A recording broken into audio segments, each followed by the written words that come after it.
Hey everybody, welcome back to Home Gym Hacks and Reviews. Today I'm going to compare the two most versatile benches on the planet, the Powertec Flat Incline Decline Bench and the Ironmaster Super Bench Pro. Stay tuned.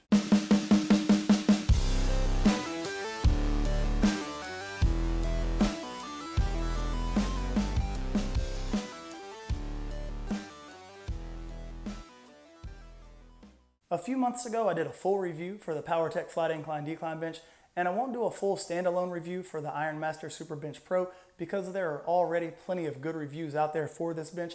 Instead, I thought it would be helpful to compare these two benches. But before I do that, I do want to show you all about a 1-minute unboxing for the Super Bench Pro. Here is the box for the Ironmaster Super Bench Pro. This box weighs nearly 76 pounds. It was delivered via UPS, which I definitely appreciate, so I don't have to be here to accept the delivery like you do when it's a freight company. And as you can see, it arrived in great condition. Here's a closer look how the bench is packed in the box. With this packing job, this bench could fall out of the back of the UPS truck going 75 miles an hour, and I don't think it would hurt what's inside. Once out of the big box, you have two smaller boxes, one holding the seat, one holding the feet, and then there's the bench largely put together. I appreciate the small details like this with the Ironmaster logo on each of the 4 end caps. The seat plug-in already comes bolted to the seat. That's one less thing that I have to do. And once again, Ironmaster impresses me with their very easy to follow and simplified directions. Of the 2 feet, the one with the wheels goes on the end with the plug-ins. Here is the finished product.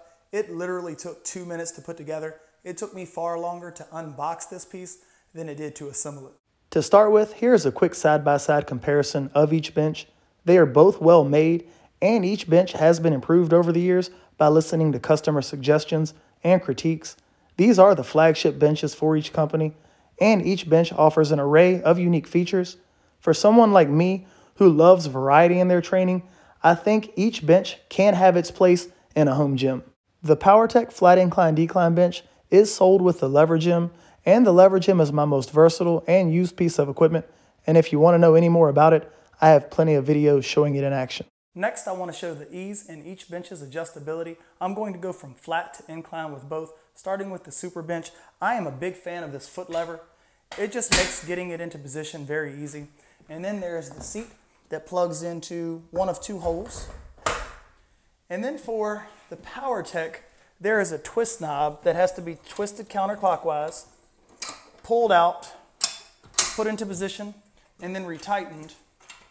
And then the seat has an additional pin that you pull out and put in one of 4 holes. The Ironmaster has this spring design so that the lever can either be pushed down or pulled up for 11 different settings. It would be nice if these settings were numbered so I knew which angle the bench was at. Powertec's bench can slide horizontally along the frame of the machine into 9 different positions, and this is helpful when you attach it to the lever gym. The back pad can go into 9 different positions, and the seat can go into 4 different positions. I would like to see these settings also numbered, but I have done that in the past with a silver Sharpie. Powertec doesn't list these angles on their webpage. This is just what I came up with using a level, so these are not written in stone. Here are both benches in their most upright position, and both claim to have an 85-degree angle. However, visually, the Ironmaster looks a little bit closer to 90 than the Powertec. Here I have both benches set up for decline exercises. I do recommend having the Powertec leg extension leg curl attachment connected for most decline movements. This bench goes to a negative 15-degree angle, and while that's not that great for curl-ups, it does seem adequate for most chest exercises. As for the Ironmaster, at the moment it's set up in the 85-degree angle spot with the leg roller attachment on. If I'm going to do curl-ups on this bench, I do recommend taking it to 70 degrees, simply because it will start to tip backwards if it's in that 80 or 85 degree spot. But this is almost like having an inversion table with how sharp this angle is. With the Powertec, there's a hook that connects onto a post so that the attachment won't move, and then you'll lock your legs behind the rollers for decline movements or curl-ups. At a later date, I'll have some additional videos comparing the attachments for both brands, but today I just want to show how easy it is to connect the attachments onto each one of these benches. For the Ironmaster, there is a pull pin and a twist knob. For the Powertec, there's an all-in-one pull and twist knob. Here is a closer look at the Ironmaster attachment tube. The tube is 1/3 of an inch by 1 3/4 of an inch, and I wouldn't count on other brands' attachments fitting this tube. First up, the Ironmaster.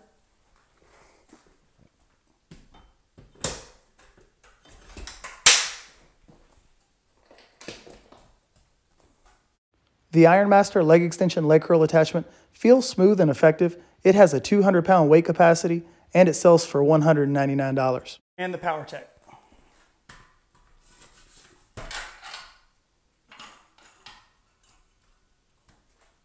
Here is the Powertec attachment tube.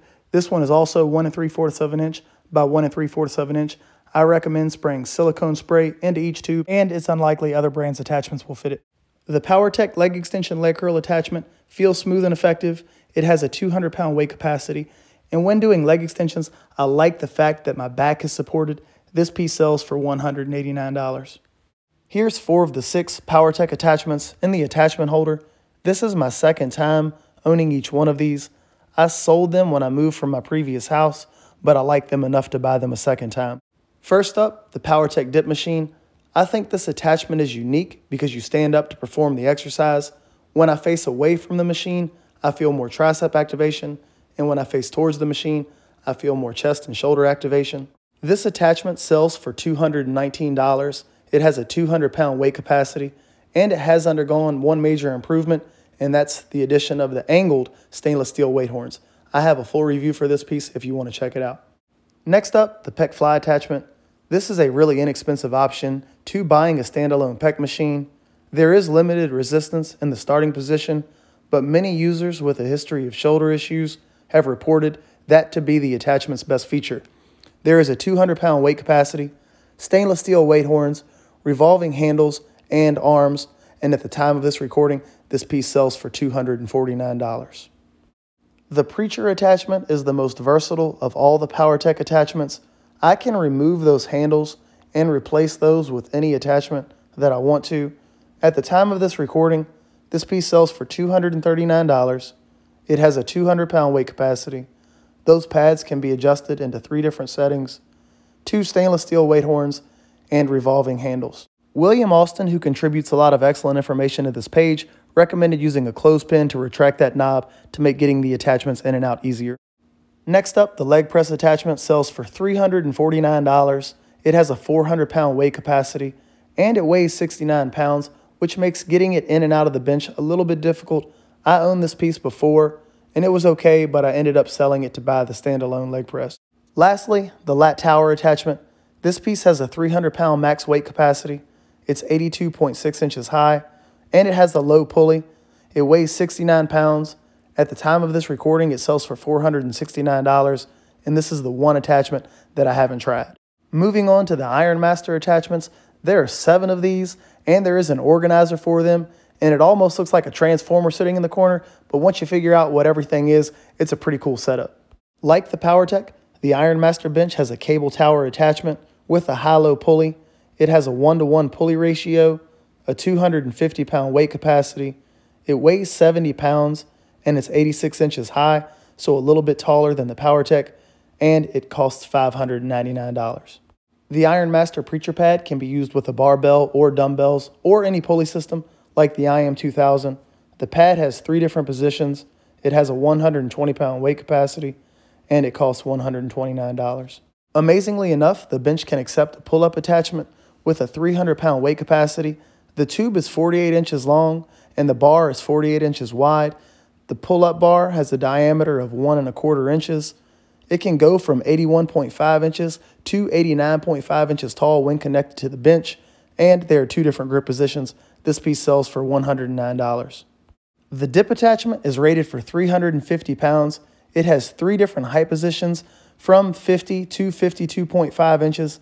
It is 23 inches wide, and it sells for $69. The Hypercore attachment can connect to the bench or the cable tower seat. It has a 300-pound weight capacity, and it costs $259. For those who want a wider bench pad, Ironmaster sells the hybrid add-on for $89.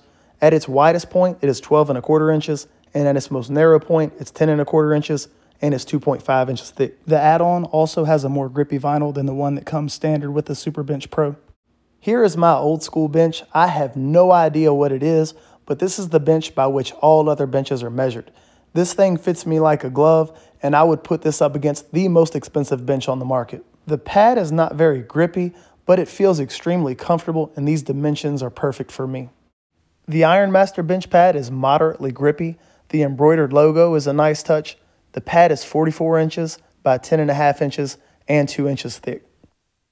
There is an ever-present 1.5 inch gap between the seat and the bench pad. The seat is arguably this bench's greatest area for improvement because it feels small. At some incline angles, it feels awkward, and it sits relatively low to the ground in its two positions of either 12.5 inches or 14.5 inches. I don't think this is a deal breaker, and with some incline angles, it actually feels better just to leave the seat off.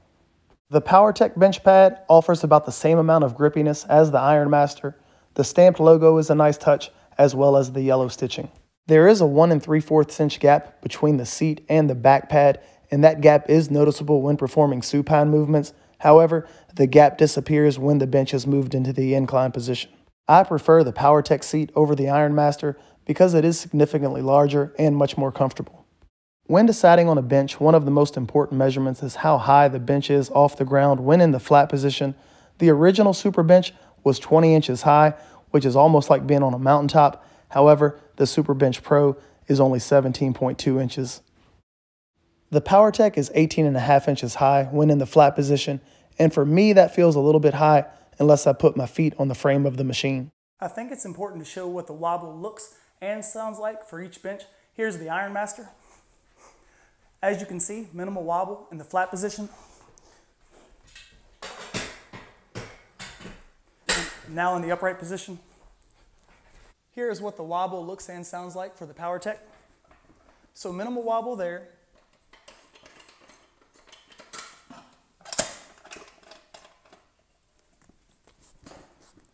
And moderate wobble there, and I would expect more wobble with the Powertec because there are more adjustment points. When deciding which bench's pad was more comfortable, I spent a considerable amount of time on both, and this decision was difficult because they feel somewhat similar.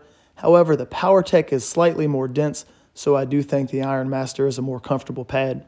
When I compare bench frame to bench frame, the win goes to the Ironmaster, largely because the front feet on the Powertec get in the way. When I'm using this, I either need to put my feet on the frame or maneuver them around the bench's feet. One option to fix this would be to take them off and spin them around, but if I were to drop my dumbbells, they would land on the frame of the machine. Here is my list of likes and areas where I think each bench can be improved. Keep in mind that a lot of this is a matter of personal preference because a bench is a lot like a shoe. What works for one person may not work for another. First off, I would like to see the Powertec bench pad be rectangular, but I do understand why it's wider at the bottom, and that's so that it can support someone doing heavy leg presses. Next, the twist and pull adjustment knobs can be a little cumbersome to work with, but with the knobs tightened, it does add stability. As I just mentioned, the front feet do get in the way for pressing movements, but the bench is designed like this so that it can support the attachments. I really like 4 of the 6 plate-loaded attachments, and I use them on a regular basis in my training. I also like the option to connect this bench to the lever gym, the Smith machine, or the power rack for added stability. Having handles is a nice feature when you want to do leg extensions and leg presses, and the handles can be removed when you want to do pressing exercises. My list of improvements for the Ironmaster includes the seat, which does feel a little small and a little awkward in some incline positions. The pad is just a little narrow for my preference. However, Ironmaster did fix that with the hybrid bench pad add-on. I really like 2 of the 7 attachments that I've been able to try for this bench. They could be improved a little bit, mainly with their padding, but other than that, it is awesome to have the option to do bodyweight exercises with a bench. I really like the foot lever to adjust the Ironmaster bench, and having a no-gap pad makes flat pressing exercises very comfortable. Bench for bench, the Ironmaster is $30 more expensive, and both benches have free shipping. The Powertec has a 600-pound weight capacity, and the Ironmaster has a 1,000-pound weight capacity when in the flat position and a 600-pound weight capacity when in the incline and upright position. The Powertec is nearly 30 pounds heavier. Luckily, both have wheels to make transporting them easier, and the Ironmaster feels so light that it can just be picked up and moved around anyway. Each bench's ability to accept attachments is its biggest selling point. All of Powertec's attachments are plate-loaded machines, while most of Ironmasters are designed for bodyweight exercises. I prefer plate-loaded machine exercises over bodyweight exercises simply because it's easier to slowly and incrementally increase resistance over time. Powertec has a limited lifetime warranty on the frame, 2 years on component parts, and 1 year on the pad. Ironmaster has 10 years on the frame and structural and functional components, and 1 year for upholstered parts. These are the two most versatile and innovative benches on the planet. They both serve as standalone workstations with their attachments, and while these attachments are not as good as commercial grade standalone machines, they take up a fraction of the space and cost a fraction of the price. Also, when I spend money with a company, I want to like the people who work for that company. Both brands have exceptional team members, including Scott and Lewis from Powertec and Brian and Jacob from Ironmaster. Ultimately, it's very difficult to say that one of these benches is a lot better than the other because these benches serve very different purposes. If I want to do a plate-loaded machine exercise, the Powertec flat incline decline bench is my choice. It also plugs nicely into the lever gym. However, if I want to do body weight exercises like pull-ups, the Ironmaster Super Bench Pro is my choice. Also, when it comes down to doing barbell and dumbbell work, the Ironmaster Super Bench Pro is again my choice. Thank you all so much for watching. If you found anything in this video helpful, please consider liking it. And if you haven't subscribed to this channel, please consider doing so. I am on Instagram at Home Gym Hacks and Reviews, and I am an affiliate for both of these companies. So if any of my videos have helped you, please consider using my affiliate links at no additional cost to you. Take care.